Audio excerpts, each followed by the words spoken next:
buenas noches, muy buen fin de quincena. De nuevo, estamos aquí de nuevo en, como dice el docente, me estoy con mis compañeros. Eduardo André Villazán Castro. Alejandra Ochoa. Samantha Paulín Rivera. Rodrigo Aguilar Montoya. Damaris Alondra Costa Vitales. Y Sammy Desiree Cabrera Morales. Y yo, su presentador, Octavio Moreno Vázquez. Muy bien, el día de hoy veremos el tema de las PCL, o bueno, más en general lo que es el lenguaje y la comunicación. ¿Qué es la comunicación? ¿Alguien que quiera iniciar? La comunicación más que nada es casi que por el medio por el cual nos podemos expresar y hay diferentes tipos de comunicación, ¿verdad? Sí, como pueden ser la oral o la escrita. Ajá. Algunos ejemplos de comunicación oral pueden ser... Cuando hablamos entre nosotros. Pláticas. Sí, puede ser un podcast, un radio, Lo que conversación. estamos haciendo. conversaciones. Prácticamente cuando damos uso a nuestras cuerdas vocales. Y ejemplos de la comunicación escrita. Un libro. Un libro puede Los ser. textos de WhatsApp. Bien. Damaris, ¿algún ejemplo que nos quieras dar de comunicación escrita? De los ya fuera de los ya mencionados. ¿En alguna revista? Sí, puede ser una revista, ya que las revistas comúnmente nos dan no noticias tan verídicas como para un periódico, pero sí nos dan chismes, por así decirlo. Bien, abordando más el tema de la comunicación, para ustedes, ¿qué es la literacidad? La literacidad es más el procesamiento de los textos, el uso más maestrico, podría decirse, de la lengua del español. Muy bien, pero ¿podrías resumirlo? Literacidad es cuando se lee y se puede comprender a la primera leída, es lo que se busca principalmente.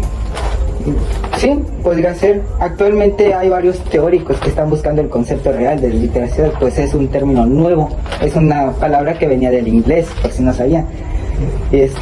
Pero en mayores rasgos, como ustedes mencionan, la literacidad también puede ser como una forma mejorada de la lengua materna, algo que no solo se queda en el leer y en el escribir, sino en comprender lo que lees y lo que escribes.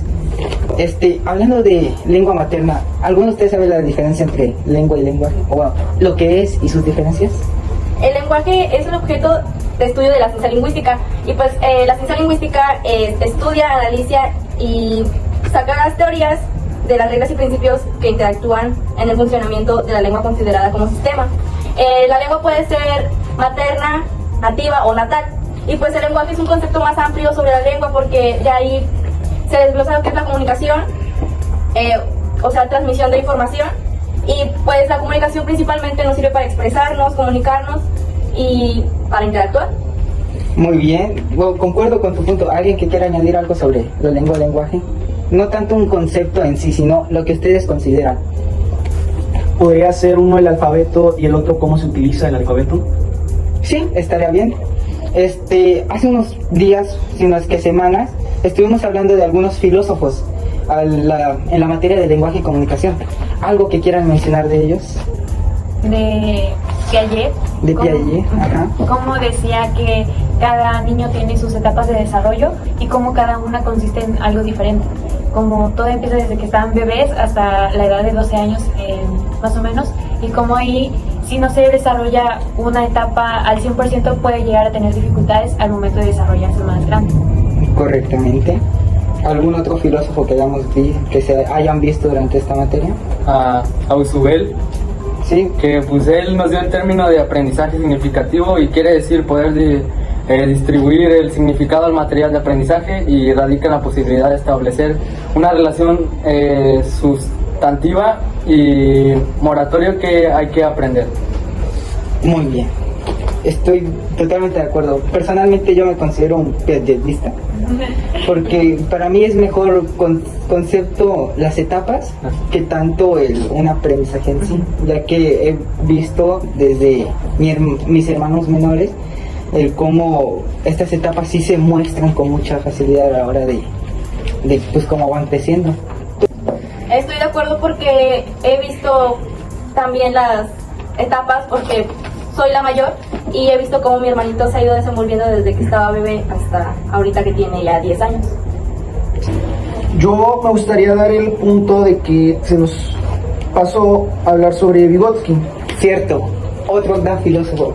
Pues él nos dio lo que es el aprendizaje por distintos tipos, que podría ser el auditivo, el oral y el kinestésico, que cada uno consiste en una manera de aprendizaje distinta.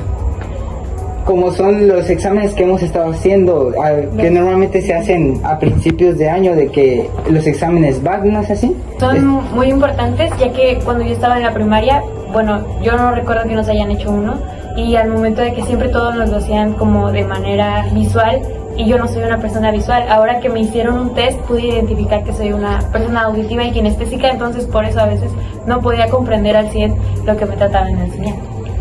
Pues sí, vemos cómo en la era moderna estos tres filósofos se podrían decir que son los que más han afectado a la hora de cómo educar a nuestros niños, como puede ser Piaget con las etapas para separarlos por grados, Ausubel por el aprendizaje significativo, y acá, como mencionábamos, Vygotsky de los exámenes BAC.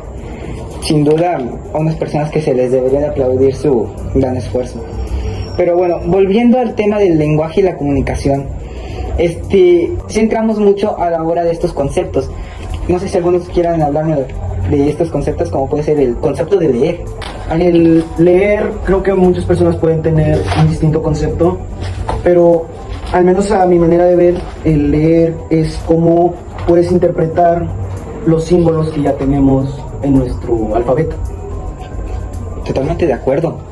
Aunque tú lo dices, no es un solo concepto, es más un concepto personal que se le da a leer, porque hay quienes piensan que leer es solo texto y ya, y hay otros que buscan el más allá del texto, que ven símbolos y entienden estos símbolos. Luego, juntando de leer, viene el escribir. ¿Alguien que quiera mencionar el escribir? Bueno, escribir no es solamente la capacidad de hacer trazos a mano, sino también comprender lo que se está escribiendo. Se supone que para escribir es necesario que sea esencial desde la niñez, porque así el niño puede irse formando y puede ir mejorando su escritura y también mejorando la comprensión de lo que escribe. Igual estoy atónito de cómo lo mencionas. Es verdad, en ocasiones yo he intentado escribir y aunque lo acabo de escribir, lo vuelvo a leer porque no entendí en lo absoluto lo que escribí. Porque se podría decir lo hice en automático, simplemente las letras que me enseñaron desde niño. Yo creo que por eso se dice que la literacidad de ahorita es algo importante, porque antes nos enseñaban solamente a lo que veíamos y ya. O sea, no nos enseñaban a comprender el texto en sí, solamente pues. Hacerlo, sí. Por eso actualmente hay teóricos que están viendo esto de la literacidad, tanto hispanohablantes como ingleses y de otras lenguas. Juntando leer y escribir, viene el escuchar. Damaris, ¿quieres mencionarnos algo sobre escuchar? ¿Tu concepto de escuchar? Es la facultad de cuando alguien habla por ponerle toda la atención a una persona. Pues sí, porque en momentos solo oímos, porque hay diferencia entre lo que escuchamos y lo que oímos. Oímos es solamente, pues ahí está el sonido, pero el escucharlo es entender lo que él dijo. Y del escuchar viene el hablar. ¿Quieren mencionar algo sobre hablar? Bueno, el hablar está presente en la mayoría de población. Se supone que hablar nos ayuda a comunicarnos y que las demás personas puedan escucharnos. Hablar ayuda a relacionarnos, también a enriquecernos, ya que las otras personas toman los conceptos buenos que nosotros hablamos y viceversa, ellos toman lo bueno de nosotros para fortalecer nuestra convivencia como sociedad. Correcto. Pues el hablar también podría ser el hecho de vocalizar sonidos que puedan ser entendibles en mi lengua. Estos 4 conceptos, ahorita me quiero centrar en uno, que sería el leer, ya que hay maneras de enseñar a leer, ¿no es así, André? Exacto. Existen dos: el código, que es el que descifra las palabras, y el sentido, que es el que el niño aprenda solo. Correcto. Según estudios, normalmente se aprenden por estos dos, ya sea el sentido de que el niño ve cómo alguien lee y de ahí va aprendiendo por su cuenta, aunque obviamente necesita un guía. Y está el del código, donde pues, se descifran las palabras. Aquí el niño no está tan solo. Pero necesitaremos un experto para eso. A la siguiente sesión les voy a buscar un experto para ustedes. Pero bueno, Volviendo al punto de la materia, el lenguaje, ya mencionamos que son dos tipos, el oral y el escrito. Ahora entendemos más cómo son. Y volviendo a volver,